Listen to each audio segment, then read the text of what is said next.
Good morning बच्चों। आज हम हिंदी में कक्षा 2 में चैप्टर नंबर 11 चिड़िया कविता है वो हम पढ़ेंगे। आपको पता है बच्चों, सुबह सुबह सबसे पहले चिड़िया उठती है और हमको भी जगाती है। आप सुबह सुबह उठते हो तो ची ची ची ची चहचहाट की आवाज़ सुनाई देती है ना आपको। वो कौन करता है? चिड़िया। और बहुत सारी चिड़िया रहती है, वो उड़ के सब दूर जाकर सभी को उठाती है, पता है आपको। और चिड़िया सबसे फुर्तीली होती है, अपना काम खूब जल्दी जल्दी करती है। अपने बच्चों को दाना पानी देना, अपना घोंसला बनाना, ठीक है ना, ये सारे काम अपने से करती है वो। और खूब फुर्तीली होती है, अपने बच्चों की रक्षा भी करती है, अपने को बच्चों को उड़ना सिखाती है। ओके, तो ये कविता में भी ये दिया गया है कि चिड़िया क्या क्या काम करती है। ओके, और ये कविता है, ये बड़ी मनोरंजक यानी एक कॉमेडी कविता है। हमारा मनोरंजन करने वाली, हमको एंटरटेन करने वाली कविता है, मनमोहक और बहुत ही अच्छी है ये कविता।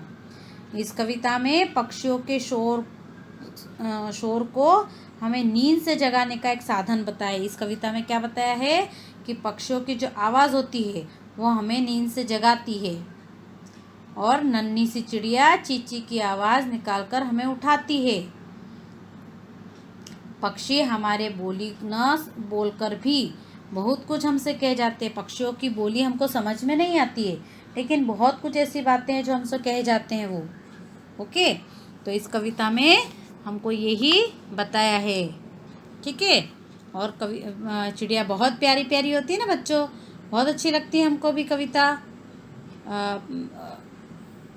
चिड़िया हमको बहुत अच्छी लगती है, वो फुर्तीली भी होती है, सुंदर दिखती है, तो हमको बहुत अच्छी लगती है ये। ओके, तो चलो हम इस कविता के बारे में पढ़ेंगे।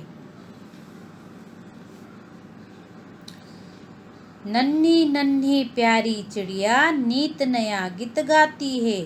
नन्ही नन्ही सी प्यारी सी चिड़िया है, वो नित यानी हर रोज़, नन्ही नन्ही सी छोटी सी प्यारी सी चिड़िया है, वो नित यानी हर रोज़ कोई नया गीत गाती है। गीत गाती है यानी ची ची करके हर रोज़ हमको नया नया करके हमको जगाती है ना। बिस्तर से हमें उठाने रोज़ सुबह आ जाती है, और हमको ये उठाने के लिए ची सुबह सुबह वो ये बोलती है ना, तो हमको ये, इसका मतलब ये हुआ कि हमको ये रोज़ उठाने आती है। बिस्तर में से हमको ये रोज़ उठाने के लिए आती है कि अब उठ जाओ, सुबह हो गई है ना। आगे, पकड़ना इनको जब भी चाहो फुर करके उड़ जाती है। हम अगर इसको कभी भी पकड़ना चाहते हैं तो क्या हमारे पास ये आती है क्या बच्चों? ये जल्दी से फुर्र करके जल्दी से उड़ जाती। कभी भी हम चिड़िया को नहीं पकड़ सकते हैं। चिड़िया इतनी फुर्तीली होती है कि जैसे ही हम उसके पास जाए वो फुर्र करके उड़ जाती है। फुदक फुदक कर पंख हिलाती ची चहचहाती है। और फुदक फुदक कर इधर से उधर फुदकती रहती है, पंख हिलाती हुई, और ची करती है, चहचहाती है।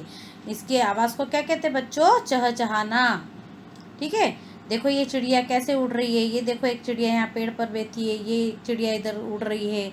ये सारी चिड़ियाएँ फुदक फुदक को एक जगह से दूसरी जगह फुदकती रहती है और ची करती चहचहाती रहती है। इसको आवाज़ को कहते हैं चहचहाना, ठीक है। आगे, लगती बहुत ही सुंदर प्यारी बच्चों को भा जाती है। ये बहुत ही सुंदर, बहुत ही प्यारी लगती है ना, लगती है ना, बहुत सुंदर सी, छोटी सी, प्यारी सी लगती है। और बच्चों को क्या हो जाती है? ये भा जाती है। भा जाना यानी अच्छा लगना, ठीक है। बच्चों को भा जाती है, ये अच्छी लगती है। बच्चों को क्या, बड़ों को भी, सभी को चिड़िया बहुत अच्छी लगती है बच्चों। सब मिलकर जब बतियाती है बहुत शोर मचाती है। बतियाना यानी बात करना, हम लोग भी आपस में बात करते हैं, उसको क्या कहते हैं? बतियाना। तो सब मिलकर, जब ये बहुत सारी चिड़िया मिलकर बतियाती है, मतलब बात करती है आपस में, ची करती है, तो बहुत शोर मचाती। शोर मचाना यानी बहुत तेज़ आवाज़ होती है। बहुत सारी चिड़ियाएँ जो आसपास में होती है तब कितनी तेज आवाज होती है, शोर होता है कितना, है ना। जब वो आपस में ची ची ची ची ची ची करती रहती है तो बहुत ज्यादा शोर होता है। इसलिए कहते हैं कि जब सब ये मिलकर बतियाती है तो बहुत शोर मचाती है, जब ये सब मिलकर बात करती है तो बहुत आवाज करती है। ओके, आई समझ में कैसी लगी चिड़िया वाली पोयम? Very good. ओके।